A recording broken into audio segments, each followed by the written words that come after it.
नमस्कार, मैं डॉक्टर रजनीश कुमार आप सभी का एक बार फिर से हार्दिक स्वागत करता हूँ। प्रिय विद्यार्थियों, हम सभी हिंदी साहित्य का इतिहास आचार्य रामचंद्र शुक्ल के इतिहास ग्रंथ के आधार पर अभ्यास सेट के रूप में अध्ययन कर रहे हैं।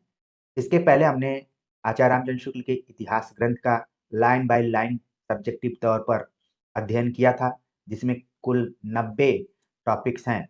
उम्मीद है कि जो पुराने विद्यार्थी हैं, वो लगातार इन सभी लेक्चर्स को देख रहे होंगे। जो नए विद्यार्थी हैं, वो प्लेलिस्ट बनी हुई है, वहाँ पर जाकर आराम से देख सकते हैं और इसको देखने के लिए आपको खुद का टाइम टेबल बनाना है, उसके आधार पर पढ़ते जाना है। और मुझे पूरा विश्वास है कि यदि आप उन सभी वीडियो लेक्चर को देख लेते हैं और खुद का नोट्स बना लेते हैं, तो आप एक नहीं, सैकड़ों परीक्षाओं को पास कर लेंगे और दूसरे को भी पास करने के लिए गाइडेंस कर सकते हैं, मार्गदर्शन कर सकते हैं। तो उम्मीद है कि इस चैनल से जुड़कर आप सभी का मनोबल कहीं न कहीं से बढ़ रहा होगा। आपको लग रहा होगा कि हाँ, हमने जो भी अपना समय दिया है, अच्छे प्लेटफ़ॉर्म पर दिया है।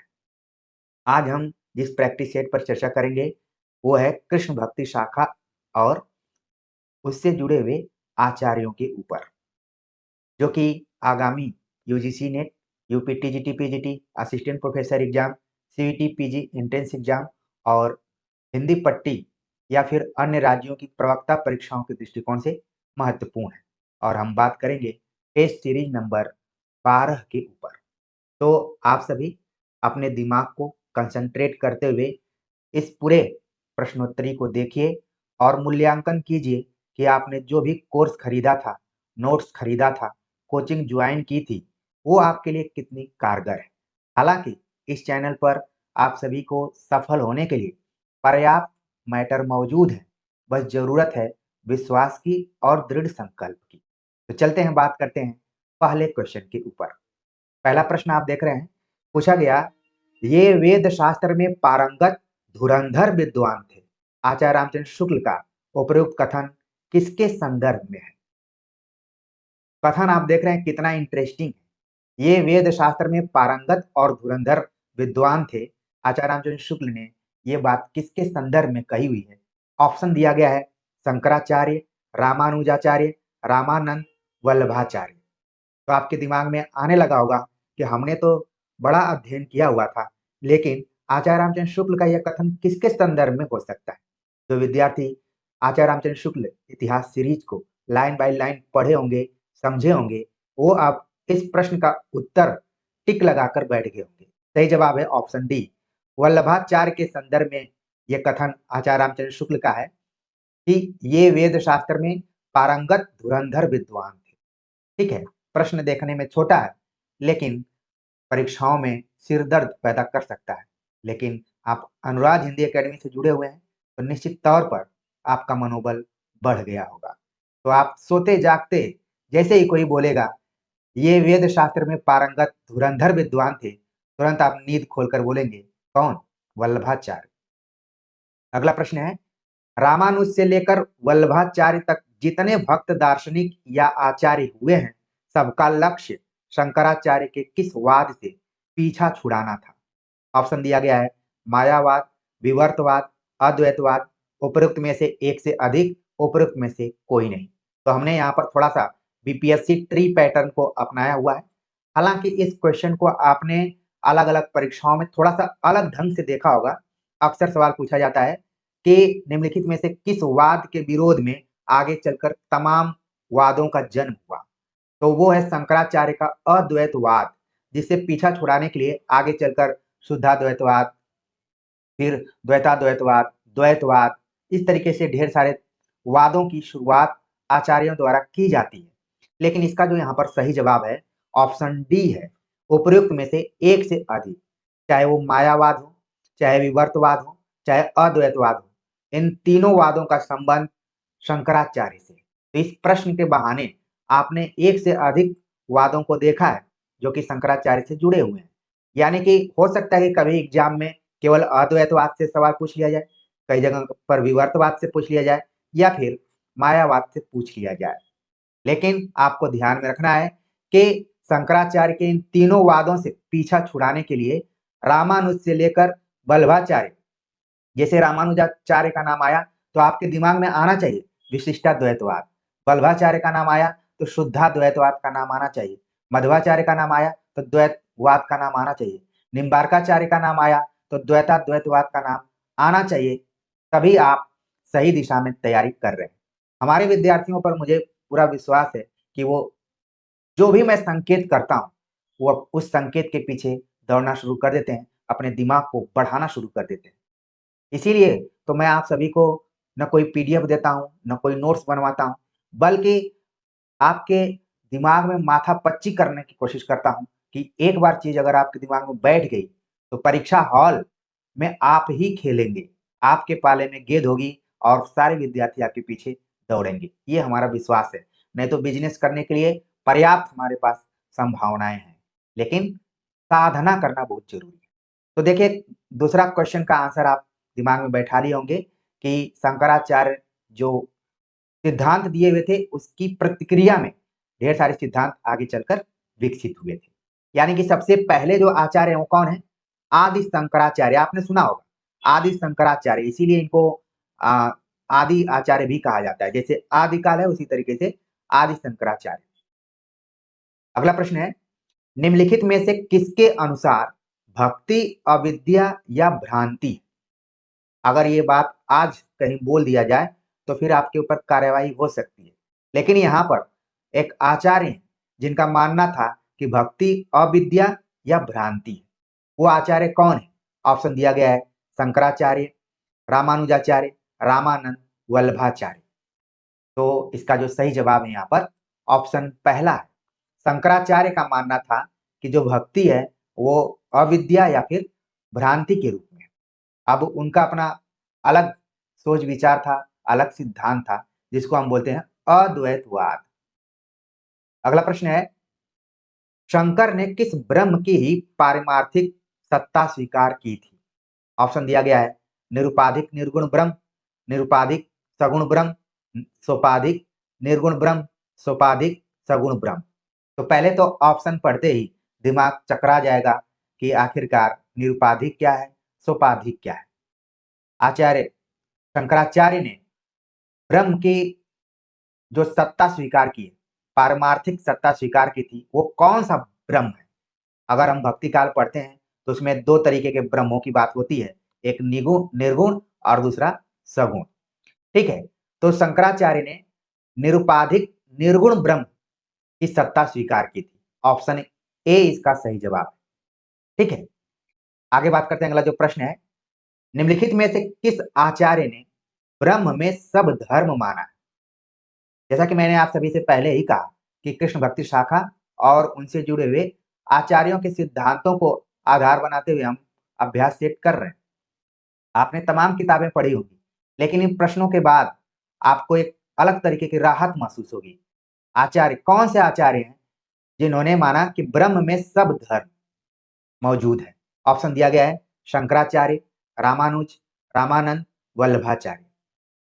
तो सही जवाब है ऑप्शन डी। वल्लभाचार्य का मानना था कि ब्रह्म में सब धर्म, ऐसा नहीं है कि धर्म अलग अलग तरीके से है, सभी धर्म ब्रह्म में ही समावेशित है। अगला प्रश्न है कि सारी सृष्टि को उन्होंने लीला के लिए ब्रह्म की आत्मकृति कहा है।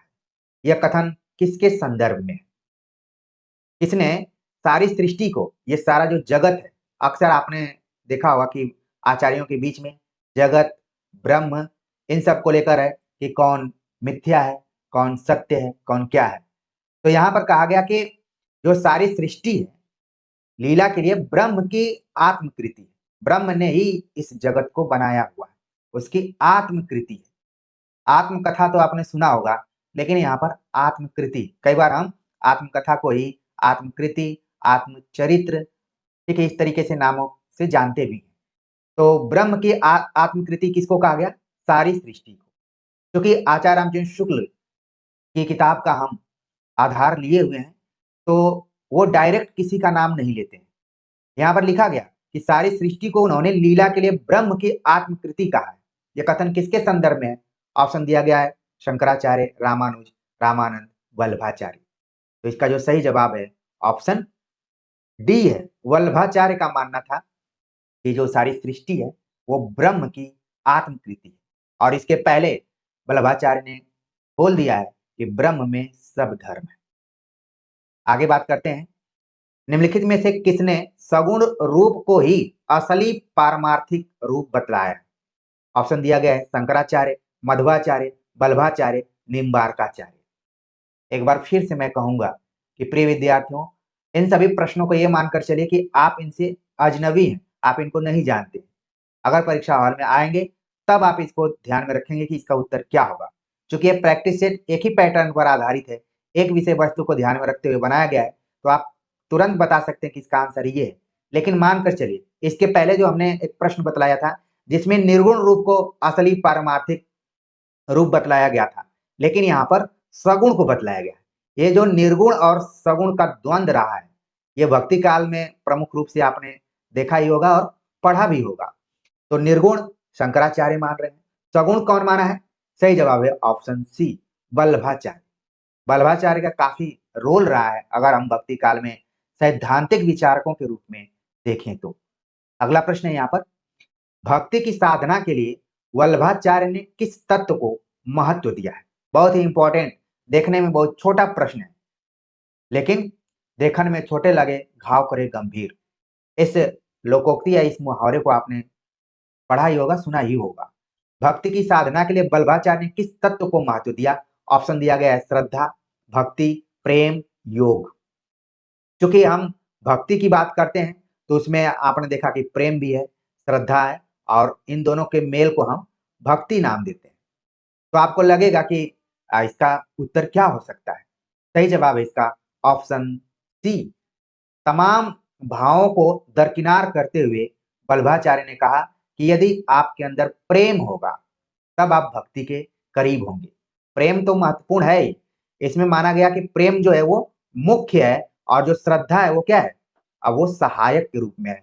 एक शब्द यहाँ पर प्रयोग किया गया है इतिहास ग्रंथ में कि आनुषंगिक है, यानी कि आप अगर भक्ति करते हैं तो सबसे प्रमुख गुण जो है वो या भाव है वो प्रेम है, इसके बाद श्रद्धा है। ये नहीं कि पहले श्रद्धा है इसके बाद प्रेम है। जैसे आप सभी इस चैनल के प्रति अगर भाव कोई रखते हैं तो आपके मन में पहले प्रेम है, फिर इस कलाकार जो कलाकार बोल रहा है इसके गुण को लेकर आपके मन में श्रद्धा का भाव है, और तब इस चैनल के प्रति आपके मन में भक्ति है। तभी आप कमेंट करते हैं कि सर जिस दिन आपका ये हम वीडियो लेक्चर नहीं सुनते हैं तो लगता है कि दिन या रात अधूरी है। ये होती है भक्ति। तो यहाँ पर आपने देख लिया, बातों ही बातों में मैं बहुत सारी चीजों को आप सभी को बतला रहा हूँ, इस तरीके से बतला रहा हूँ कि क्वेश्चन देखते ही आप वहां पर मैथमेटिकल टाइप से आंसर को ढूंढेंगे और सही उत्तर तक पहुंच जाएंगे। तो भक्ति की साधना के लिए वल्लभाचार्य ने तमाम तत्वों के बीच प्रेम को मुख्य तत्व माना हुआ है। इस चीज को आपको ध्यान में रखना है। अगला प्रश्न है कि प्रेम लक्षणा भक्ति उन्होंने ग्रहण की है। आचार्य रामचंद्र शुक्ल का यह कथन किस शाखा के संदर्भ में है? यानी प्रेम लक्षणा भक्ति ही उन्होंने ग्रहण की है। उन्होंने मतलब जितने भी उस शाखा के जुड़े हुए कवि हैं। ऑप्शन दिया गया कृष्ण भक्ति शाखा, राम भक्ति शाखा, सूफी शाखा, संत काव्य। जितनी भी शाखाओं का नाम दिया गया है सबके केंद्र में कहीं न कहीं भक्ति भाव है। लेकिन ये प्रश्न जो है किसके तरफ संकेतित कर रहा है? सही जवाब है ऑप्शन ए, कृष्ण भक्ति शाखा। कृष्ण भक्ति शाखा में प्रेम लक्षणा को कवियों ने ग्रहण किया हुआ है, चाहे वो सूरदास हो, चाहे अष्टछाप के कवि हो, चाहे मीरा हो, चाहे रसखान हो, या फिर वल्लभाचार्य क्यों न हो। ठीक, तो सही जवाब हो गया ऑप्शन ए। अगला प्रश्न है कि प्रेम साधना में वल्लभ ने किसके त्याग को विधेय ठहराया है? आपने दो चीजें सुना होगा, एक विधेय होता है, एक निषेध होता है। तो किसके त्याग को विधेय यानी उचित ठहराया है वल्लभाचार्य ने प्रेम साधना के अंतर्गत? ऑप्शन दिया गया है लोक मर्यादा, वेद मर्यादा, उपरोक्त में से एक से अधिक, उपरोक्त में से कोई नहीं। इसका सही जवाब है ऑप्शन सी, यानी उन्होंने कहा प्रेम साधना में लोक मर्यादा और वेद मर्यादा दोनों के त्याग को विधेय ठहराया है। तो आप इन दोनों ऑप्शन को ध्यान में रखिए। हो सकता है कि आगे अगर आप एग्जाम में जाते हैं तो कोई एक ऑप्शन इसमें से आपको मिल जाए कि किसके त्याग के बारे में वल्लभाचार्य ने बतलाया हुआ है। तो लोक और वेद, दो चीजें आप देख रहे हैं। लोक का अर्थ यहाँ पर क्या है? जो सामान्य जनता है, जैसे आप जानते हैं सामान्य जनता।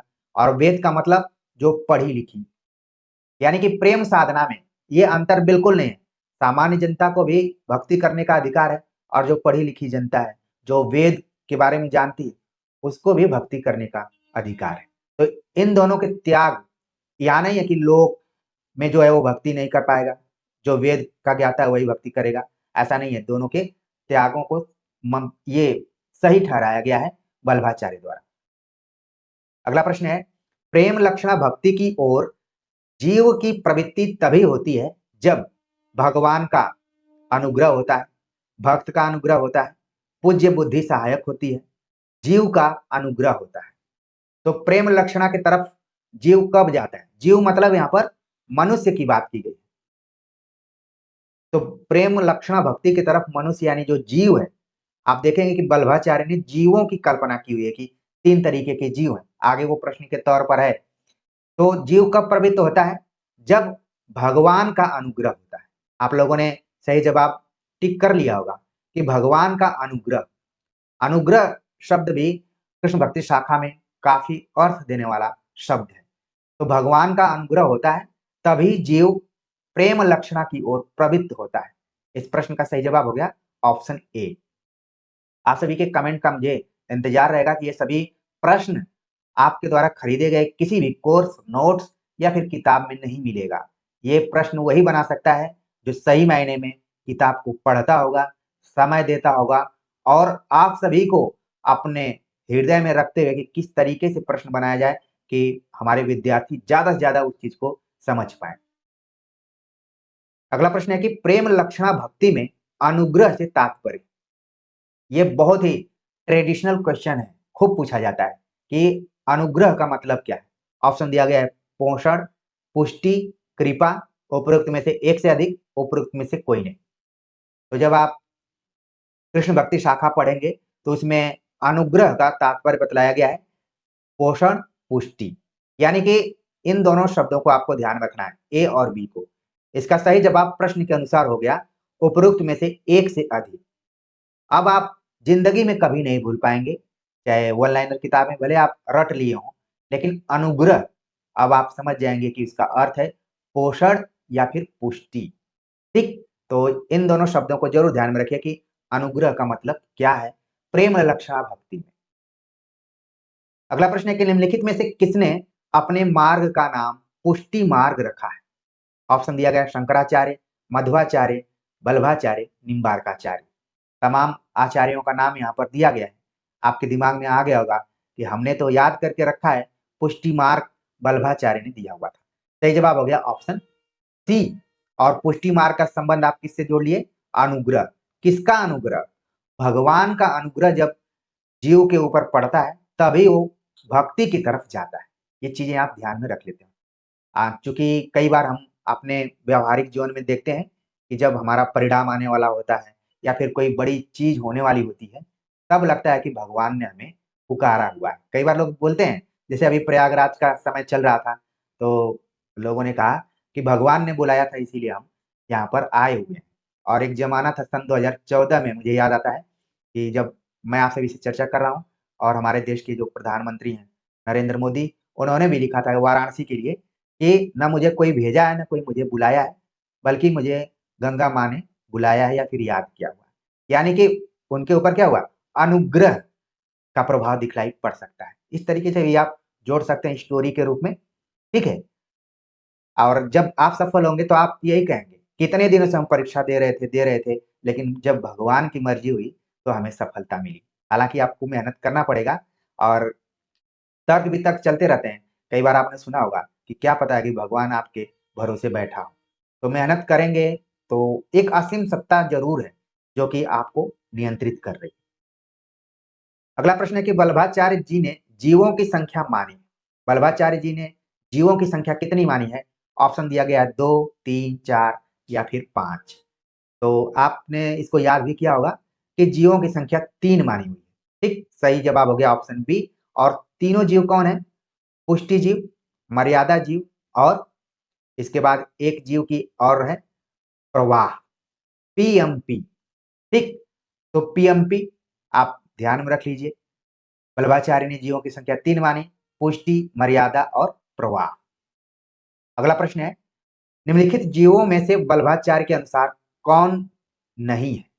जैसा कि मैंने बतला दिया, यह क्वेश्चन आप सभी के लिए इजी हो जाएगा, तुरंत आप बता देंगे कि पुष्टि, मर्यादा, प्रवाह ये तीनों जीव तो हैं, लेकिन एक जो ये सजीव लिखा गया है, ये हम तो साइंस की किताबों में पढ़े हुए हैं, सजीव और निर्जीव, लेकिन कृष्ण भक्ति शाखा में इसकी चर्चा बिल्कुल नहीं की गई। सही जवाब हो गया ऑप्शन डी। यानी कि अब आप आखिरी समय तक याद करते रहेंगे पुष्टि, मर्यादा, प्रवाह। बल्बाचार्य के अनुसार इन तीनों जीवों की चर्चा की गई। अगला प्रश्न है, जो भगवान का अनुग्रह का ही भरोसा रखते हैं और नित्य लीला में प्रवेश पाते हैं, उन्हें कहते हैं। अब यहाँ पर जीवों के बारे में बतलाया गया। तीनों जीवों का जो लक्षण है या फिर उसको उसकी विशेषता बतलाई गई है, वो अलग-अलग ढंग की है। जो भगवान के अनुग्रह का ही भरोसा रखते हैं और नित्य लीला में प्रवेश पाते हैं, उन्हें क्या कहते हैं? ऑप्शन दिया गया मर्यादा जीव, प्रवाह जीव, पुष्टि जीव, सजीव। तो आप तुरंत ध्यान में रखेंगे कि सही जवाब है ऑप्शन सी, पुष्टि जीव के नाम से उनको जाना जाता है। 16 का जो ऑप्शन हो गया सी हो गया। यानी जो अनुग्रह का हमने पीछे आंसर बताया था, पोषण या फिर पुष्टि, पुष्टि जीव जो भगवान पे भरोसा रखते हैं और उन्हीं के कारण नित्य लीला में प्रवेश पाते हैं, उनको कहा जाता है पुष्टि। इसी तरीके से पुष्टि शब्द का आपने किसको पुष्ट कीजिए, यानी कि आप जो इस बात को कह रहे हैं उसको सिद्ध कीजिए।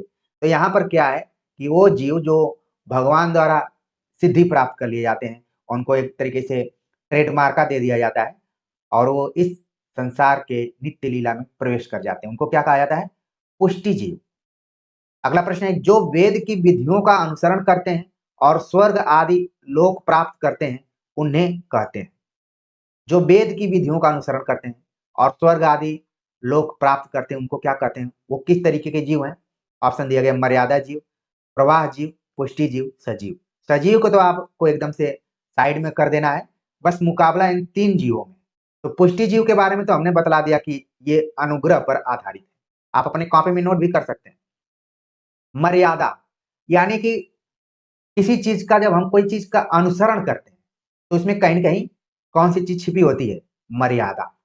किसी का हम अगर अनुसरण करते हैं तो उसमें नैतिकता भी है, मर्यादा भी है, अनुशासन भी है। तो इसको आप मर्यादा जीव से जोड़ सकते हैं। सही जवाब हो गया ऑप्शन ए। देखिए याद करने का कुछ ट्रिक है। कुछ विद्यार्थी कमेंट करते हैं कि सर कितना हम याद करें? ये बिल्कुल सही बात है कि आप कितना याद करेंगे, लेकिन कुछ ऐसे पॉइंट्स अपने दिमाग में रख लीजिए जिससे कि कोरिलेट कर लीजिए। अब देखिए यहाँ पर प्रैक्टिस सेट आप कर रहे होंगे तो आपको लग रहा होगा कि इस प्रश्न का जो जवाब हम जान रहे थे। लेकिन मान लीजिए अचानक ये एग्जाम हॉल में क्वेश्चन पेपर में आपको दिखाई दे कि जो वेद की विधियों का अनुसरण करते हैं और स्वर्ग आदि लोक प्राप्त करते हैं, उन्हें क्या कहते हैं? तो आप हड़बड़ा जाएँगे। आपको लगेगा कि हमने तो खूब पढ़ा था, पुष्टि मार्ग के प्रवर्तक बल्बाचार्य हैं, लेकिन इसका जवाब क्या होगा? अब आप नहीं घबराएँगे। इसका सही जवाब हो गया मर्यादा जीव। अगला प्रश्न है, जो संसार के प्रवाह में पड़े सांसारिक सुखों की प्राप्ति में ही लगे रहते हैं, उन्हें कहते हैं मर्यादा जीव, प्रवाह जीव, पुष्टि जीव, सजीव।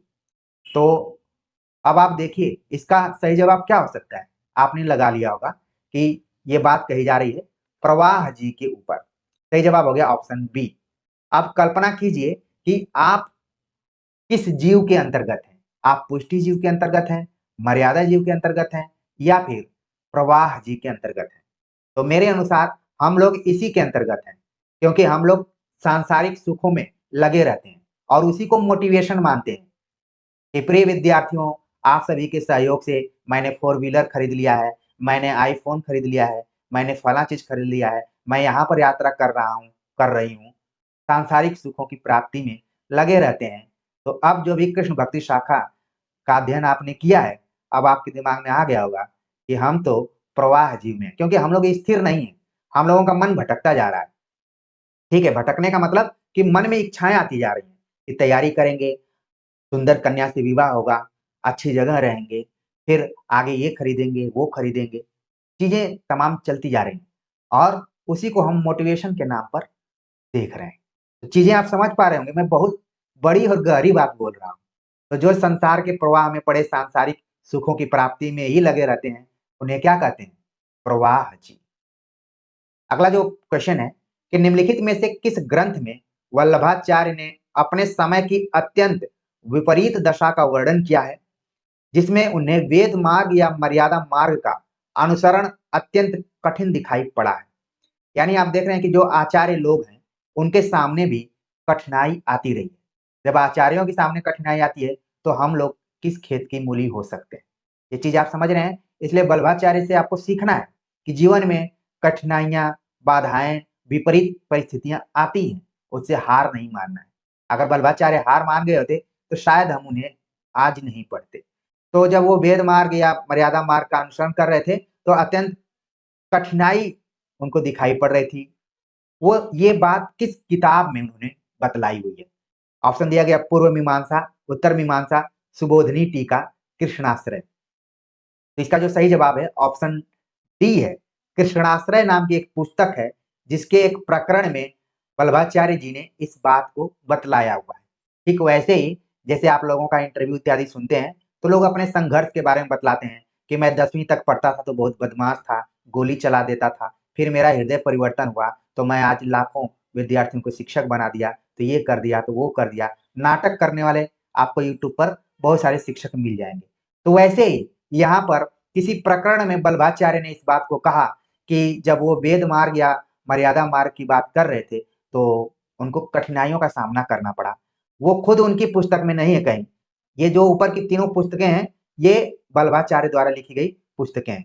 आगे अभी प्रश्न उस पर बना हुआ है। प्रिय विद्यार्थियों, मैंने पूरी कोशिश की है कि एक भी लाइन आचार्य रामचंद्र शुक्ल का दाएँ-बाएँ ना हो, ताकि आप परीक्षा में जाएँ तो आपको क्वेश्चन को देखते ही आपका चेहरा खिल जाए कि हाँ, हमने इसको पढ़ा हुआ है। तो सही जवाब है कृष्णाश्रय, एक अलग ढंग की पुस्तक रही है। उसमें एक प्रकरण में इस बात को वल्लभाचार्य जी ने कहा हुआ है।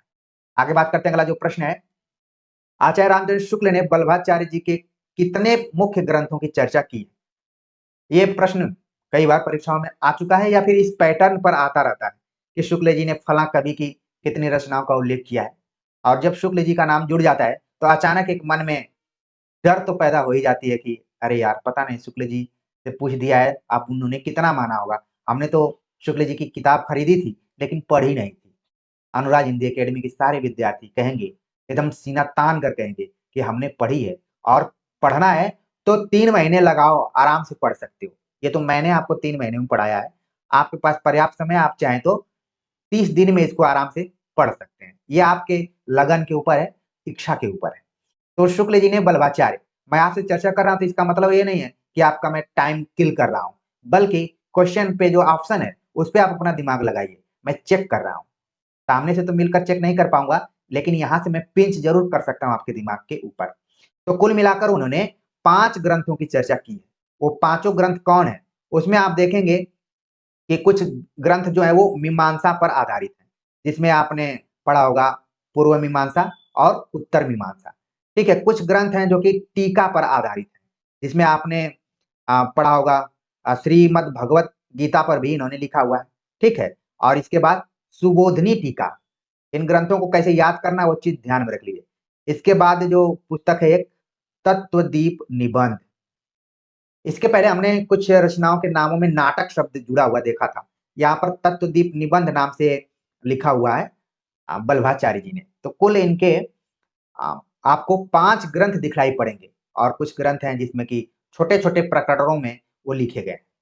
ठीक है ना? तो आप पूर्व मीमांसा, उत्तर मीमांसा, श्रीमद् भगवत टीका, सुबोधनी टीका, तत्वदीप निबंध, इन ग्रंथों को ज़रूर ध्यान में रखिए कि ये सभी ग्रंथ वल्लभाचार्य जी द्वारा लिखे गए हैं। इसमें से कुछ ग्रंथ अधूरे भी हैं, आगे हम उन पे चर्चा करेंगे।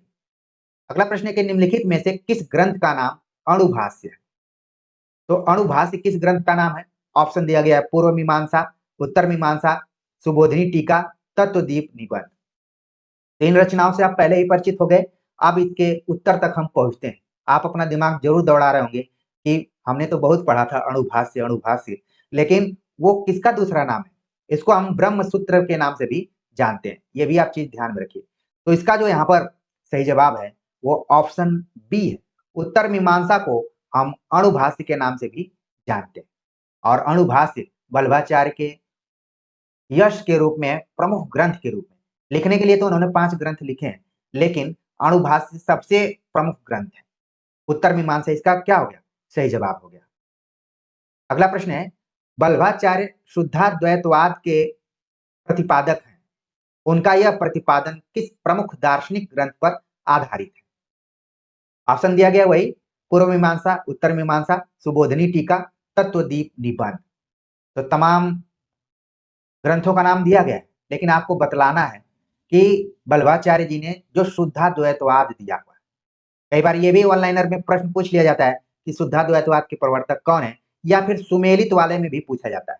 दोनों तरीके से आप अपने दिमाग में रख लीजिए। शुद्धाद्वैतवाद वल्लभाचार्य ने प्रतिपादित किया है, लेकिन इसके प्रतिपादन में किस ग्रंथ को उन्होंने आधार बनाया हुआ है? और वो ग्रंथ सामान्य ग्रंथ नहीं है, बल्कि एक दार्शनिक ग्रंथ है। इसको भी आप अपने दिमाग में रखिए। तो सही जवाब है ऑप्शन बी, उत्तर मीमांसा, जिसका कि दूसरा नाम क्या था? अणुभाष्य था। उसी को इन्होंने आधार बनाया हुआ। ठीक, सही जवाब हो गया ऑप्शन बी। इस चीज को नोट कर लीजिए। अगला प्रश्न है कि निम्नलिखित में से किस ग्रंथ को आचार्य वल्लभाचार्य के पुत्र विट्ठलनाथ ने पूरा किया? अब आप चाहे चंद्रबरदाई को पढ़िए, चाहे कादम्बरी को पढ़िए, इसके पहले संस्कृत में कुछ ऐसे ग्रंथ रहे कि पिताजी इसको नहीं कंप्लीट किए तो पुत्रों ने कंप्लीट कर दिया है। ये बहुत मार्के की बात है। ये हमारी साहित्यिक परंपरा की खास विशेषताएं हैं। सभी लेखकों के पुत्र लेखक हो जाएं ऐसा नहीं कहा जा सकता है, लेकिन पहले परंपरा रहती थी कि अगर पिताजी नहीं कंप्लीट किए तो पुत्र कंप्लीट करते थे। वल्लभाचार्य के जीवन में भी ये संयोग बना। उनके पुत्र गोस्वामी विट्ठलनाथ, जो कि परिश्रमी थे और अपने पिताजी के आगे जो भी उनकी परंपरा थी उसको उन्होंने बढ़ाया। तो किस ग्रंथ को इन्होंने पूरा किया, इस चीज को हमें बतलाना है। पूर्व मीमांसा भाष्य, उत्तर मीमांसा, तत्वदीप निबंध, सुबोधनी टीका। तो ग्रंथों का नाम है। और अक्सर हमने देखा है परीक्षाओं का जो मेरा अनुभव रहा है कि जो ऑप्शन दिया रहता है उसमें ब्रैकेट इत्यादि में कुछ और बातें लिखी रहती हैं, वही उसका 99% सही जवाब होता है। और यहाँ पर भी वही सही जवाब है, ऑप्शन बी इसका सही जवाब है। और हमने जानबूझकर इसमें लिखा हुआ था। मैं चाहता तो उत्तर मीमांसा ही लिखता, लेकिन चूंकि कई बार हमने परीक्षाओं में देखा है, आप लोगों ने भी देखा होगा, आप कमेंट करके जरूर बताइएगा कि कुछ परीक्षाओं में आपने देखा होगा कि चीजों को क्लियर करने के लिए ब्रैकेट में दे दिया जाता है। तो अणुभाष्य नाम की जो रचना है, जिसको कि उत्तर मीमांसा भी हम कहते हैं, अब उनके पुत्र यानी वल्लभाचार्य के पुत्र ने इसको पूरा किया, विट्ठलनाथ ने पूरा किया। तो इस स्टोरी को अपने दिमाग में आप रखिए। अणुभाष्य एकदम से आपको अणुभाष्य ग्रंथ को दिमाग में रखना है। वो ब्रह्मसूत्र के रूप में है, शुद्धाद्वैतवाद के प्रतिपादन के रूप में है, दार्शनिक ग्रंथ है। और जो भी वल्लभाचार्य को आज हम जानते हैं, उनके विचारों को जानते हैं, वो अणुभाष्य में लिखित है। प्रकरण ग्रंथों में पुष्टि प्रवाह मर्यादा नाम की पुस्तक किसने संपादित करके प्रकाशित कराई? यह भी बड़ा नया प्रश्न है। हमने पढ़ा कि वल्लभाचार्य ने कुल 3 जीवों की चर्चा की, पुष्टि, प्रवाह, मर्यादा। इसको आप एक लाइन में याद कर सकते हैं। अब तो मुझे नहीं लगता है कि आप कभी भूलेंगे भी कि वल्लभाचार्य जी ने जीवों की संख्या कितनी मानी और उन जीवों के नाम क्या है। और अपने को भी आप जोड़ लेंगे कि भाई हम तो प्रवाह वाले में शामिल हैं, क्योंकि सांसारिक सुख प्राप्ति में हम लोग लगे रहते हैं, जाहिर सी बात है, क्योंकि हम लोग निर्गुण नहीं बल्कि सगुण में विश्वास करते हैं। तो कुल मिलाकर यहाँ पर क्या है कि पुष्टि प्रवाह मर्यादा नाम की पुस्तक किसने संपादित करके प्रकाशित कराई थी? ऑप्शन दिया गया है मूलचंद, तुलसीदास तेलीवाला, आचार्य रामचंद्र शुक्ल, हजारी प्रसाद द्विवेदी, नामवर सिंह। तो बहुत लोग देखेंगे कि ऑप्शन में रामचंद्र शुक्ल है तो आराम से इसको टिक करके आराम से बैठे रहेंगे, लगेगा कि आंसर सही है। लेकिन यहाँ पर उनका आंसर क्या हो रहा है? गलत हो रहा है। सही जवाब हो गया ऑप्शन ए, तुलसीदास तेलीवाला ने पुष्टि प्रवाह मर्यादा नाम की पुस्तक संपादित करके प्रकाशित कराई। अगला प्रश्न है कि गोवर्धन पर्वत पर श्रीनाथ जी का बड़ा भारी मंदिर किसने निर्मित कराया है? आप गोवर्धन पर्वत, आप लोग घूमने गए होंगे उधर मथुरा गोकुल के इलाके में, ठीक है ना? तो वहां पर गोवर्धन पर्वत पर श्रीनाथ जी का बड़ा भारी मंदिर है और संयोग से ये मेरे पिता के नाम से जुड़ा हुआ है, मेरे पिताजी के नाम से जुड़ा हुआ है, यही उनका नाम भी है। तो बड़ा अच्छा लगा इस क्वेश्चन को बनाते हुए। बड़ा भारी मंदिर किसने निर्मित कराया है श्रीनाथ जी का? गोवर्धन पर्वत पर। ऑप्शन दिया गया है पूरनमल खत्री, देवकीनंदन खत्री, आचार्य रामचंद्र शुक्ल, हजारी प्रसाद द्विवेदी। तो सही जवाब है, आप लोगों के दिमाग में तुरंत आ गया होगा कि पूरनमल खत्री ने इस मंदिर का निर्माण कराया था। ठीक, देवकीनंदन खत्री आपको चकमा देने के लिए दिया गया था, आचार्य रामचंद्र शुक्ल को भी चकमा देने के लिए दिया गया था, और बाकी हजारी प्रसाद द्विवेदी के बारे में सोचना ही नहीं। क्योंकि ये क्वेश्चन है, अगर यही एग्जाम हॉल में आपको आ जाएगा तो हो सकता है कि आपके लिए मुसीबत भी खड़ा कर सकता है, लेकिन अगर जुड़े हुए हैं आप तो उस मुसीबत से दूर रहेंगे। तुरंत आपको ध्यान में आ गया होगा किसने बनवाया था? पूरनमल खत्री ने। अगला प्रश्न है कि वल्लभ संप्रदाय में जो उपासना पद्धति या सेवा पद्धति ग्रहण की गई उसमें किसकी प्रधानता नहीं रही? हमें नहीं पर जोर देना है, यानी वल्लभ संप्रदाय। अभी तक हम वल्लभाचार्य वल्लभाचार्य कह रहे थे, लेकिन इनके विचार इतने फेमस हो गए कि अब इनके नाम पर एक संप्रदाय चल दिया और उसमें उपासना पद्धति या फिर सेवा पद्धति के बारे में बतलाया गया कि किसकी किसकी प्रधानता होनी चाहिए। ऑप्शन दिया गया है भोग, राग, विलास, वैराग्य। ये क्वेश्चन कठिन हो सकता है आपके लिए, देखने में छोटा है लेकिन कठिन है। लेकिन लाइन बाय लाइन अगर आप इतिहास ग्रंथ को पढ़े होंगे तो तुरंत बता देंगे। इसमें वैराग्य की प्रधानता नहीं रही है। भोग, राग और विलास, इन तीनों की बात वल्लभ संप्रदाय में जो उपासना पद्धति थी, सेवा पद्धति थी, उसमें ग्रहण किया गया भोग, राग और विलास। ठीक है, अगला प्रश्न है निम्नलिखित में से किस काव्य धारा के मंदिरों की प्रशंसा केसर की चक्कियां चले कहकर होने लगी? संत काव्य धारा, सूफी काव्य धारा, राम काव्य धारा, कृष्ण काव्य धारा। तमाम धाराओं का नाम यहाँ पर दिया गया है और हमें बतलाना है कि किस काव्य धारा के मंदिरों की प्रशंसा केसर की चक्कियां चले हैं में की गई या फिर कहकर होने लगी थी। सही जवाब है ऑप्शन डी, कृष्ण काव्य धारा। ठीक है, हो सकता है कि कभी भी ये सवाल पूछा जाए, आपके लिए नया सवाल हो सकता है। अगला प्रश्न है कि सब संप्रदायों के कृष्ण भक्ति भागवत में वर्णित कृष्ण की ब्रज लीला को ही लेकर चले हैं, क्योंकि उन्होंने अपने प्रेम लक्षणा भक्ति के लिए कृष्ण का मधुर रूप ही पर्याप्त समझा है। उपरोक्त कथन किस आलोचक का है? ऑप्शन दिया गया आचार्य रामचंद्र शुक्ल, हजारी प्रसाद द्विवेदी, ब्रजेश्वर मिश्र, मैनेजर पांडे। ठीक है, तो जितने लोगों का नाम यहाँ पर है सभी ने कहीं ना कहीं कृष्ण भक्ति शाखा, सूरदास इत्यादि पर कोई न कोई पुस्तक लिखी है। सभी आलोचकों ने पुस्तकें लिखी हैं। सही जवाब इसका क्या है? सही जवाब है ऑप्शन ए। आचार्य रामचंद्र शुक्ल का यह कथन है कि सब संप्रदायों के कृष्ण भक्ति भागवत में वर्णित कृष्ण की ब्रज लीला को ही लेकर चले। इसलिए कई बार सवाल पूछा जाता है कि जो कृष्ण भक्ति काव्य लिखे गए हैं उसका आधार ग्रंथ क्या है? तो भागवत आपको ध्यान में रखना है। तो सही जवाब है इस प्रश्न का ऑप्शन ए। अगला प्रश्न है कृष्ण भक्त कवियों ने कृष्ण के किस रूप को सामने रखने की आवश्यकता समझी?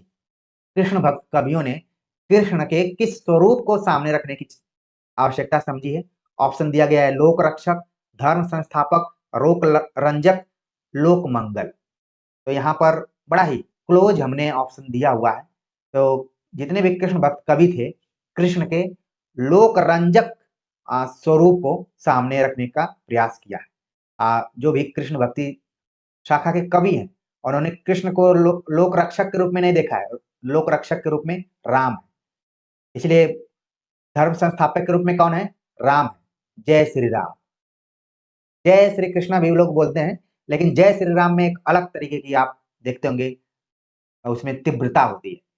ठीक है, लोक रंजक यानी कि मनोरंजन करने के तौर पर कृष्ण को रखा गया है। इसलिए जो भी आप अपने क्लासमेटों को याद कीजिए, जो भी लड़कियों से घिरा रहता है उसको लोग बोलते हैं कि कृष्ण कन्हैया बहुत बन रहे हैं। उसको लोक रक्षक के रूप में नहीं देखते हैं। हालांकि कई लड़कियां या फिर जो भी आपकी महिला मित्र हो सकती हैं, अब वो रक्षक के रूप में देखती हैं।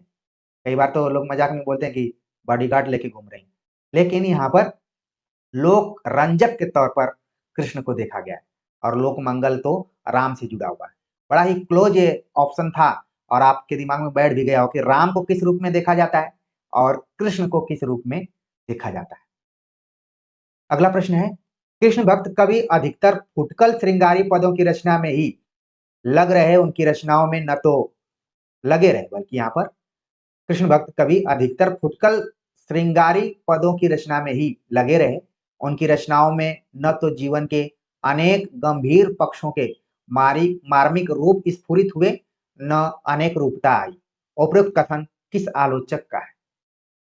ऑप्शन दिया गया रामचंद्र शुक्ल, कृष्ण शंकर शुक्ल, रमाशंकर शुक्ल, मैनेजर पांडे। तो सही जवाब है इसका, आप सही जवाब तक पहुंच रहे होंगे, बिल्कुल सही जवाब तक पहुंच रहे हैं। ऑप्शन ए इसका सही जवाब है।